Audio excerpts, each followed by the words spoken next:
Fantastic.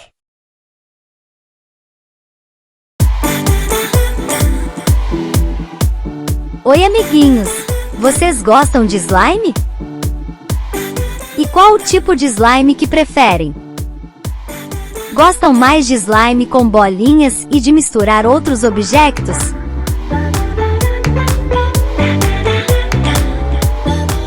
Ou preferem o slime simples, sem nada, com glitter apenas?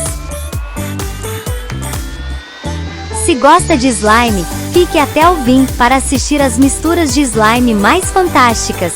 Estão preparados? Então vamos lá! Yummy!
gostou mais?